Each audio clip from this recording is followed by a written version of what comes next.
అదే చంద్రబాబు నాయుడు గారు సీఎం అయితేనే బాగుంటుంది అనుకుంటాం అన్న. జనసేన టీడీపీ పొత్తు వల్ల ప్రజలకు కూడా చాలా మట్టుకు జగన్మోహన్ రెడ్డి ఏమీ చేయలేదు. సో అలా అని చెప్పి యూత్లో కూడా మొత్తం అసంతృప్తే ఉంది. అందుకే చంద్రబాబు నాయుడు గారు జనసేన రెండు కలిసి ప్రభుత్వం స్థాపిస్తుంది అనుకుంటున్నాం. జగన్ గారి పరిపాలన బాగాలేదంటారా?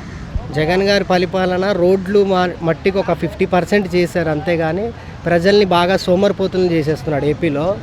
అందుకని చాలామందికి నచ్చట్లేదు కూడా ఆ మద్యం ఒకటి, వీటన్నిటికీ సంబంధించి కూడా. మరి చంద్రబాబు కూడా ఆల్రెడీ ఫ్రీ బస్ ఇస్తా అని చాలా పథకాలు అలా, ఇది ఓన్లీ ట్రైలర్ అని చెప్తున్నాడు. మరి అంతకంటే సమర్పోతులు అవ్వరా దీనివల్ల? ఫ్రీ బస్ అనేది ఇంకా ప్రభుత్వం అనేది ఏర్పడలేదు కదన్న. ముందు అంటున్నారు కానీ ప్రభుత్వం ఏర్పడ్డాక ఫ్రీ బస్ అనేది మాత్రం తీసుకురారని నా అభిప్రాయం. అది తీసుకొస్తే సోమరిపోతులు మీరు అన్నట్టే అయ్యే ఛాన్సెస్ ఉన్నాయి. బ్రో, చంద్రబాబు మాటకు వాల్యూ లేదా అంటే చెప్పింది చేయడంటారా? చెప్పింది చేస్తాడు కానీ ఒక్కరి నిర్ణయం ఇప్పుడు కాదు కదన్న. జనసేన పొత్తులో ఉంది కాబట్టి ఒక్కరి నిర్ణయం. చంద్రబాబు నాయుడే అన్నాడు ఈ పథకాన్ని, ఎందుకంటే తెలంగాణలో హిట్ అయింది, కర్ణాటకలో హిట్ అయింది, మనకు కూడా మంచి ప్లస్ అవుతుంది అని చెప్పేసి అన్నాడు. మరి దీని మీద మీ అభిప్రాయం ఖచ్చితంగా చెప్పండి బ్రో. అదే అలా పథకం చేస్తే మాత్రం ఖచ్చితంగా ఫెయిల్ అయిపోతాడు చంద్రబాబు నాయుడు. Very good. ఆ పథకం తీసుకొస్తే సో జగన్ కూడా అన్ని ఫ్రీ ఇస్తున్నాడు కాబట్టి జగన్ కూడా ఫెయిల్ అయినట్టేనా? ఫెయిల్ అవుతున్నాడు కదా అన్న. అందరిని సోమరిపోతులు చేసి 3,000 2,000 అవి ఇచ్చాడు కాబట్టి ఇప్పుడు ఫెయిల్ అయిపోయి నెక్స్ట్ టీడీపీ ప్రభుత్వం వస్తుంది. ఆంధ్రాలో అభివృద్ధి ఎట్లా ఉంది ఇప్పుడు జగన్ పరిపాలన? అస్సలు బాగాలేదన్న. ఆంధ్రాలో అభివృద్ధి బాగాలేదు. మందు, వైన్ షాపులు అవే పెరిగాయి తప్ప అభివృద్ధి అయితే యూత్లో అయితే అస్సలు లేదు. పూర్తి మద్యపాన నిషేధం అని చెప్పాడు కదా జగన్, ఎంతవరకు చేశాడు? మొత్తం అబద్ధమే కదన్న చెప్పింది. పూర్తి మద్యపాన నిషేధం చేస్తానన్నాడు, ఏం చేశాడు? వైన్ షాపులు అన్నీ పెంచాడు, మందు పెంచాడు, రేట్లు పెంచాడు. మరి మాట తప్పినట్టే కదా. మాట తప్పాడంటే ఇంకా ప్రభుత్వం మారిపోతాడు అన్న. ఆడపిల్ల షర్మిలక్క ఆడికి వచ్చి మొత్తం అందరు తొక్కి తాట తీస్తా అంటుంది, మీరు ఏమంటారు? ఆ మీద మీ అభిప్రాయం? షర్మిలక్క గురించి ఆ డిపాజిట్ కూడా రాదంటున్నాను. అంతేనా? ఆమెకే రాదు డిపాజిట్. 1000 ఓట్లు వస్తే చాలు ఎక్కడి నుంచి ఉన్నా షర్మిలకి. చివరికి క్రిస్టియన్స్ ఓట్ను కూడా వదలకుండా క్రిస్టియన్స్కి జగన్ ఏం చేశాడు? మణిపూర్లో అల్లర్లలో 2,000 మంది చనిపోయారు, అప్పుడు జగన్ మాట్లాడలేదని చెప్పేసి ఏవేవో మాట్లాడుతుంది. సో అంటే కనీసం క్రిస్టియన్స్ కూడా ఓటేయరు ఆమెకి. క్రిస్టియన్ ఈ మతాల చిచ్చులో పెట్టే వాళ్ళు ఓట్లు చేసే లాస్ట్ టైం ప్రభుత్వం స్థాపించారు. క్రిస్టియన్స్ ఓట్లు కూడా ఈసారి ఖచ్చితంగా పడవని నేను అనుకుంటున్నాను. ఓకే ఆరాధన కమాన్. అన్న 3 రాజధానుల పైన అది కరెక్ట్ కాదన్న డిసిషన్. ఒక్క రాజధాని ఉండాలి, అక్కడి నుండి పరిపాలన అనేది సాగాలి ప్రజలందరికీ. 3 రాజధానులు అనేది అసలు కరెక్టే కాదు. ఏ రాష్ట్రంలో లేదు అలా 3 రాజధానులు. ఒక చోట ఓడిపోతారన్న వ్యక్తులకి వేరే చోట ఇస్తే గెలుస్తారంట.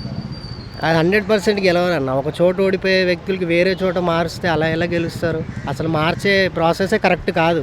ఎమ్మెల్యేని వాళ్ళైనా వేరే పార్టీలోకి వెళ్ళిపోవాలి తప్ప వాళ్ళు మారి మళ్ళీ పోటీ చేసేది ఈ కొడాలి నాని, ఈ కొంతమంది ఉంటారు, ఒక 10-15 మంది ఉంటారా, వాళ్ళే గెలవచ్చు తప్ప మిగతా వాళ్ళు మారిన ఏ ఒక్కరు గెలవరు.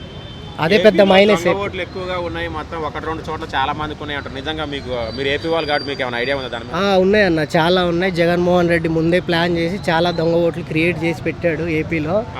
అది వాస్తవంగా నిజమే, కరెక్టే. అది చాలా దొంగ ఓట్లు అయితే ఏపీలో ఉన్నాయి. అది కూడా ఆపే ఛాన్సెస్ ఉన్నాయి. మీకు తెలిసిన సర్కిల్ ఉన్నాయన్న నిజంగా అలాంటి ఓట్లు? ఉన్నాయన్న, దొంగ ఓట్లు ఉన్నాయి. ఎవరికి ఉన్నాయన్న? ఉన్నాయి, మా ఊర్లో ఉన్నాయి, చెప్తున్నాను కదా. అవునా?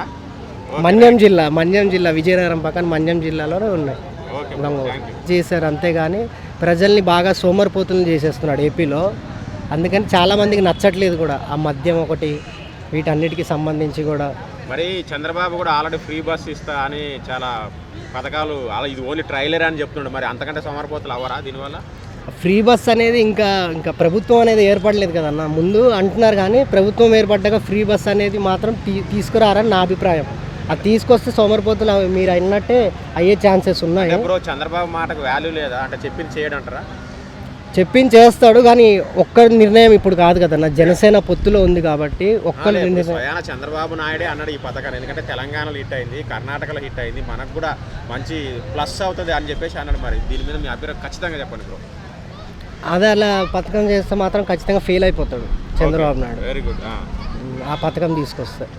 సో జగన్ కూడా అన్ని ఫ్రీ ఇస్తున్నాడు కాబట్టి జగన్ కూడా ఫెయిల్ అయినట్టేనా? ఫెయిల్ అవుతున్నాడు కదా అన్న. అందరిని సోమరిపోతులు చేసి 3,000 2,000 అవి ఇచ్చాడు కాబట్టి ఇప్పుడు ఫెయిల్ అయిపోయి నెక్స్ట్ టీడీపీ ప్రభుత్వం వస్తుంది. ఆంధ్రాలో అభివృద్ధి ఎట్లా ఉంది ఇప్పుడు జగన్ పరిపాలన? అస్సలు బాగాలేదన్న. ఆంధ్రాలో అభివృద్ధి బాగాలేదు. మందు, వైన్ షాపులు అవే పెరిగాయి తప్ప అభివృద్ధి అయితే యూత్లో అయితే అస్సలు లేదు. పూర్తి మద్యపాన నిషేధం అని చెప్పాడు కదా జగన్, ఎంతవరకు చేశాడు? మొత్తం అబద్ధమే కదన్న చెప్పింది. పూర్తి మద్యపాన నిషేధం చేస్తానన్నాడు. ఏం చేశాడు? వైన్ షాపులు అన్నీ పెంచాడు, మందు పెంచాడు, రేట్లు పెంచాడు. మరి మాట తప్పినట్టే కదా. మాట తప్పాడంటే ఇంకా ప్రభుత్వం మారిపోతాడు. అన్న ఆడపిల్ల షర్మిలక్క ఆడికి వచ్చి మొత్తం అందరు తొక్కి తాట తీస్తా అంటుంది. మీరు ఏమంటారు ఆ మీద మీ అభిప్రాయం? షర్మిలక్క గురించి ఆ డిపాజిట్ కూడా రాదంటున్నాను నేను. అంతేనా? ఆమెకే రాదు డిపాజిట్. ఆ. 1000 ఓట్లు వస్తే చాలు ఎక్కడి నుంచి ఉన్నా ఆ. షర్మిలకి. చివరికి క్రిస్టియన్స్ ఓట్ను కూడా వదలకుండా క్రిస్టియన్స్కి జగన్ ఏం చేశాడు? మణిపూర్లో అల్లర్లలో 2000 మంది చనిపోయారు. అప్పుడు జగన్ మాట్లాడలేదని చెప్పేసి ఏవేవో మాట్లాడుతుంది. సో అంటే కనీసం క్రిస్టియన్స్ కూడా ఓటేయరు ఆమెకి. క్రిస్టియన్ ఈ మతాల చిచ్చులో పెట్టే వాళ్ళు ఓట్లు చేసే లాస్ట్ టైం ప్రభుత్వం స్థాపించారు. క్రిస్టియన్స్ ఓట్లు కూడా ఈసారి ఖచ్చితంగా పడవని నేను అనుకుంటున్నాను. ఓకే ఆరాధన కమాన్. మూడు రాజధానులపై మీ అభిప్రాయం? అన్న 3 రాజధానుల పైన అది కరెక్ట్ కాదన్న డిసిషన్. ఒక్క రాజధాని ఉండాలి, అక్కడి నుండి పరిపాలన అనేది సాగాలి ప్రజలందరికీ. 3 రాజధానులు అనేది అసలు కరెక్టే కాదు. ఏ రాష్ట్రంలో లేదు అలా 3 రాజధానులు. అంటే ఒక చోట ఓడిపోతానన్న వ్యక్తులకి వేరే చోట ఇస్తే గెలుస్తారంటారు? అది 100% గెలవరన్న. ఒక చోట ఓడిపోయే వ్యక్తులకి వేరే చోట మారిస్తే అలా ఎలా గెలుస్తారు? అసలు మార్చే ప్రాసెసే కరెక్ట్ కాదు. ఎమ్మెల్యేని వాళ్ళైనా వేరే పార్టీలోకి వెళ్ళిపోవాలి తప్ప వాళ్ళు మారి మళ్ళీ పోటీ చేసేది ఈ కొడాలి నాని ఈ కొంతమంది ఉంటారు, ఒక 10-15 మంది ఉంటారా, వాళ్ళే గెలవచ్చు తప్ప మిగతా వాళ్ళు మారిన ఏ ఒక్కరు గెలవరు. అదే పెద్ద మైనస్. ఓట్లు ఎక్కువగా ఉన్నాయి, మొత్తం 1-2 చోట్ల చాలా మందికి ఉన్నాయి అంటారు. నిజంగా మీరు ఏపీ వాళ్ళు కాబట్టి మీకు ఏమైనా ఐడియా ఉందా దాని మీద? ఉన్నాయన్న, చాలా ఉన్నాయి. జగన్మోహన్ రెడ్డి ముందే ప్లాన్ చేసి చాలా దొంగ ఓట్లు క్రియేట్ చేసి పెట్టాడు ఏపీలో. అది వాస్తవంగా నిజమే, కరెక్టే. అది చాలా దొంగ ఓట్లు అయితే ఏపీలో ఉన్నాయి. అది కూడా ఆపే ఛాన్సెస్ ఉన్నాయి. మీకు తెలిసిన సర్కిల్ ఉన్నాయన్న నిజంగా అలాంటి ఓట్లు? ఉన్నాయన్న, దొంగ ఓట్లు ఉన్నాయి. ఎవరికి ఉన్నాయన్న? ఉన్నాయి, మా ఊర్లో ఉన్నాయి, చెప్తున్నాను కదా. అవునా? మన్యం జిల్లా విజయనగరం పక్కన మన్యం జిల్లాలోనే ఉన్నాయి దొంగ ఓట్లు. ఓకే అన్న, ఓకే థ్యాంక్ యూ. 100% జగన్ అన్ననే వస్తాడు సీఎంగా. ఇంకోటి ఏంటంటే వాళ్ళు ఎవరు నమ్ముతారు? మీరు జగన్ గారిని నమ్ముతారా, బాబు గారిని నమ్ముతారా? చెప్తున్నాను కదా, నేను 100% జగన్ గారినే నమ్ముతున్నాను. ఇంకోటి ఏంటంటే వాళ్ళు జగన్, అది మన చంద్రబాబు నాయుడు, పవన్ కళ్యాణ్ వీళ్ళందరూ కూటమి ఇప్పుడు అందరూ అవసరం. ఒక్క ఆయనతో పెట్టుకోవడానికి వీళ్ళందరూ అవసరం లేదు.